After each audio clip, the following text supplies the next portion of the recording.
Nous allons maintenant écouter Madame Pauline Le Prado en qualité de premier défendeur. La clameur montait contre Sodome et Gomorrhe, et l'Éternel l'entendit. Les maisons d'iniquité subiraient la vengeance du Dieu prompt à la colère.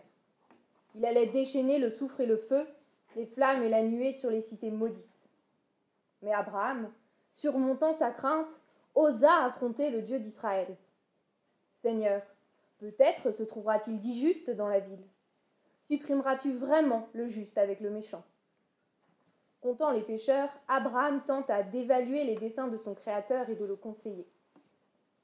Monsieur le président de la section du contentieux, monsieur le président de l'ordre, mesdames et messieurs les membres du conseil de l'ordre, mesdames et messieurs les secrétaires, mesdames et messieurs, si Abraham pouvait, en quelque sorte, s'immiscer dans les actions du Tout-Puissant et celui-ci de l'accepter, comment admettre que la suprématie de la Cour de cassation dans l'ordre judiciaire lui permette d'échapper à l'inspection générale de la justice?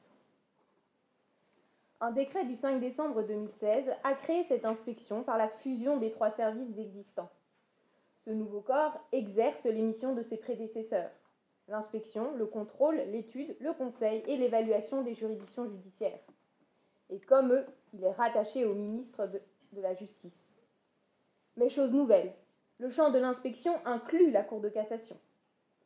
Heurtés par cette nouveauté qui leur paraît inconcevable, par cette réforme qu'ils ressentent comme un affront, les requérants vous ont saisi d'un recours contre ce décret qui méconnaîtrait les principes constitutionnels de séparation des pouvoirs et d'indépendance de l'autorité judiciaire. Selon eux, la Haute Cour ne peut être inspectée, et encore moins par un organe rattaché à l'exécutif. La question suivante vous est alors posée. Le décret du 5 décembre 2016 portant création de l'inspection générale de la justice est-il illégal en tant qu'il inclut la Cour de cassation dans le champ de compétences de l'inspection judiciaire? Vous répondrez par la négative. À l'inverse du duc de La Rochefoucauld répondant à Louis XVI lors de la prise de la Bastille, vous rétorquerez: non, l'inspection de la Cour de cassation n'est pas une révolution. Ce n'est pas même une révolte de l'exécutif. Ce contrôle est inévitable, tant il est indispensable, et tout conduit au maintien du lien entre l'inspection judiciaire et l'exécutif. Un contrôle indispensable, un lien inéluctable. Le contrôle indispensable. La justice est un service public dont les organes doivent être inspectés, et l'indépendance dont bénéficient tous les membres de l'autorité judiciaire ne justifie en rien d'exempter la Cour de cassation de l'inspection. L'inspection du service public de la justice. Considérant que les royaumes sans bon ordre de justice ne peuvent avoir ni durée ni fermeté aucune, voulant pourvoir à nos sujets de bonne justice, nous avons fait les établissements qui s'ensuivent. Charles VII reconstruisit le royaume de France en restaurant la structure judiciaire.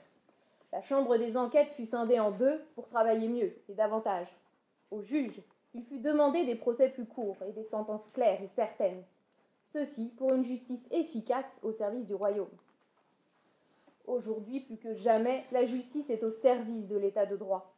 Elle est un service public régalien, un de ceux que Léon Duguy désignait comme les 3 services publics originaires dont on a demandé de tout temps l'accomplissement aux gouvernants: la guerre, la police et la justice. Votre jurisprudence, comme celle du Conseil constitutionnel ou du tribunal des conflits, parle de service public judiciaire. La loi elle-même qualifie la justice de service. Le service public désigne une activité destinée à satisfaire un besoin d'intérêt général. En matière d'intérêt général, la justice fait figure de modèle. Elle est, pour Platon, cette force qui concourt à la vertu de la cité.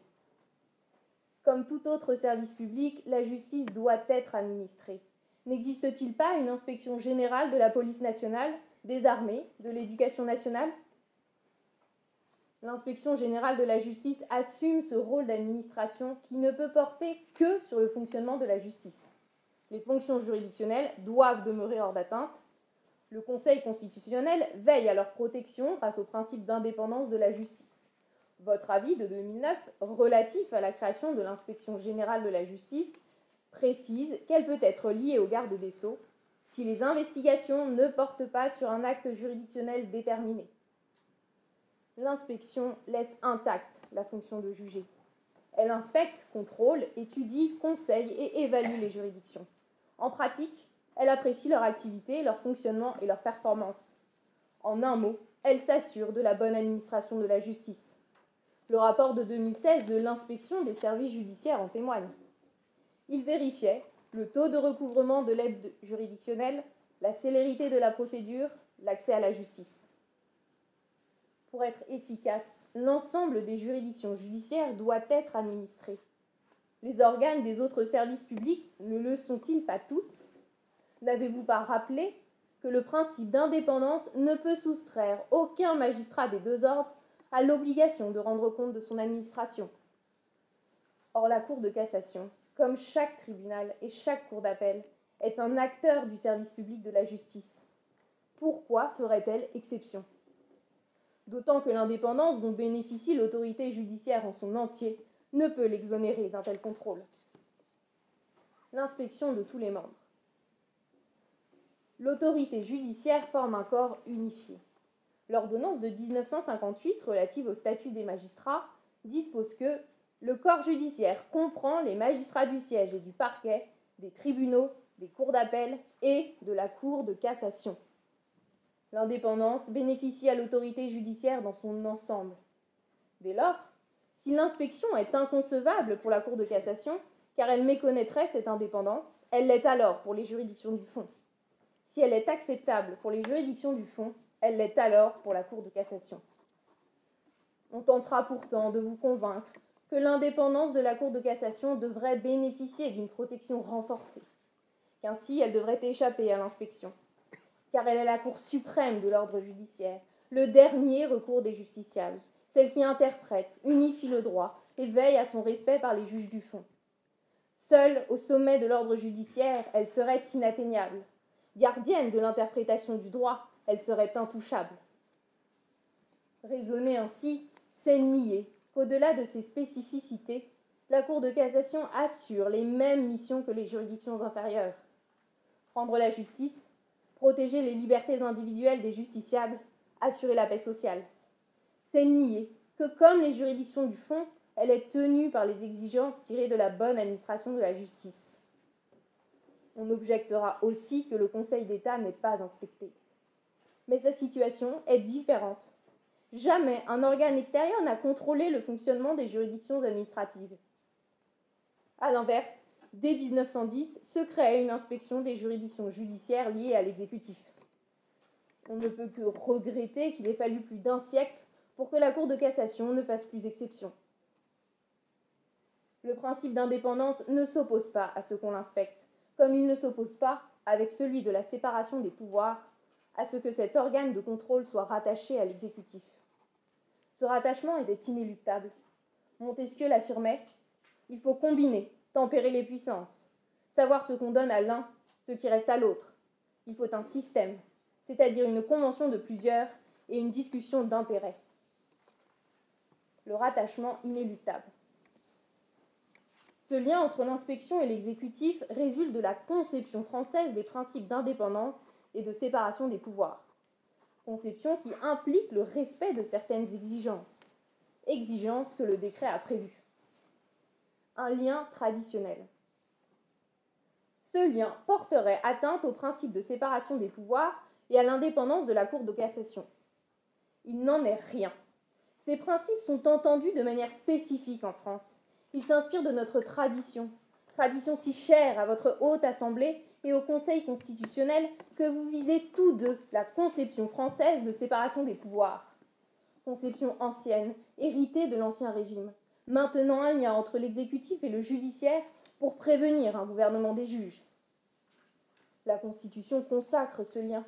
Elle prévoit que le président de la République est garant de l'indépendance de l'autorité judiciaire, qu'il intervient dans la composition du Conseil supérieur de la magistrature, que le garde des Sceaux nomme, mute, sanctionne les magistrats du parquet sur avis simple de ce dernier, que le gouvernement détermine la politique générale de la nation, le Conseil constitutionnel y rattachant les pouvoirs du ministre de la Justice sur l'ordre judiciaire. Il est aussi consacré par la loi. Le garde des Sceaux peut déléguer aux magistrats de cour d'appel des pouvoirs d'inspection. Il détermine la politique pénale de la nation. Ce lien l'est encore par la jurisprudence.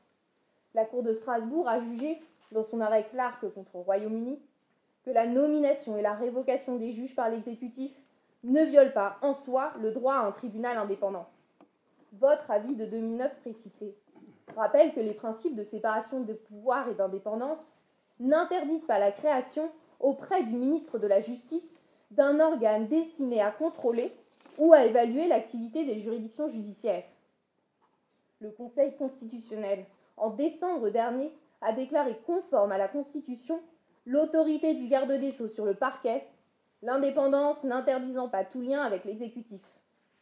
Il a aussi confirmé la constitutionnalité du verrou de Bercy. Il a enfin déclaré constitutionnelles les dispositions prévoyant que le ministre de la Justice pouvait demander une enquête à l'inspection générale des services judiciaires. Il validait ainsi indirectement le lien entre l'inspection et le garde des Sceaux. Alors que le contrôle des juridictions judiciaires s'opère depuis des décennies, on voudrait vous faire croire à une révolution copernicienne. Mais cette inspection ministérielle ne constitue que l'aboutissement ultime d'un système où le pouvoir exécutif se voit confier des attributions en matière de justice.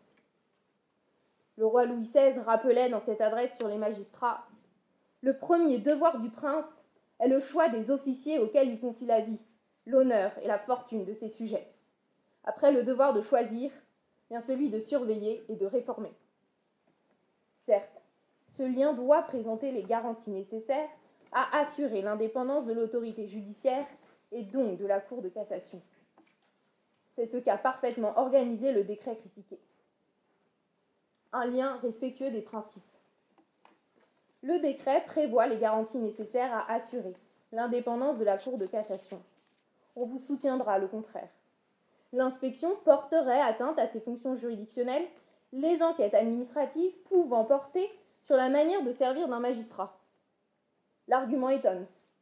Lorsque l'on juge, on n'administre pas. Et lorsqu'on administre, on ne juge pas, rappelait le duc de La Rochefoucauld. Et cette prérogative n'est que le prolongement du pouvoir reconnu au ministre de la Justice d'engager les procédures disciplinaires nécessaires, notamment à l'encontre des magistrats de la Cour de cassation, du siège et du parquet général. Or, ce pouvoir, récemment déclaré conforme à la Constitution, n'affecte pas l'indépendance de ces magistrats. Cette prérogative résulte aussi logiquement du principe selon lequel l'État est responsable du dysfonctionnement de la justice. Dès lors qu'il ne peut y avoir d'autorité sans responsabilité, comment concevoir une responsabilité sans autorité ? Enfin, ces enquêtes administratives ne peuvent être menées que par au moins un magistrat ayant un grade au moins égal. On vous soutiendra encore que contrôler la Cour suprême, c'est pouvoir inspecter son premier président et son procureur général. Cela porterait atteinte au Conseil supérieur de la magistrature, qui garantit l'indépendance de l'autorité judiciaire, car ces derniers président respectivement les formations disciplinaires compétentes à l'égard des magistrats du siège et du parquet. Illusion, encore. Des magistrats des juridictions du fond composent également cet organe constitutionnel. Faudrait-il donc supprimer l'inspection des juridictions inférieures ? Inspection pourtant jamais sérieusement remise en cause. Et le Conseil supérieur de la magistrature se différencie de la Cour de cassation. Le Conseil constitutionnel affirme son indépendance par rapport aux juridictions. Les magistrats de la Cour de cassation ne peuvent y siéger lorsqu'elle est en cause. On vous soutiendra enfin qu'inspecter le procureur général près la Cour de cassation, c'est inspecter l'autorité de poursuite de la Cour de justice de la République. Là encore, aucune atteinte au principe d'indépendance. Le lien entre l'exécutif et le parquet n'est pas contraire à la Constitution. Décidément, rien ne s'oppose à ce contrôle, exercé hier par le dieu à tête de chien. Immortalisé dans le livre des morts, Ani comparait au tribunal de l'éternité, composé des 12 dieux d'Égypte. Il justifie de ses actions sur terre. Son cœur repose sur un des plateaux de la balance de justice. Anubis en contrôle le fléau pour s'assurer qu'il pèse exactement les mérites et les péchés du défunt qui veut obtenir le statut de bienheureux. Eh bien, en songeant que du haut de ce cartouche, 42 siècles de contrôle vous contemplent, vous rejetterez. Merci, madame.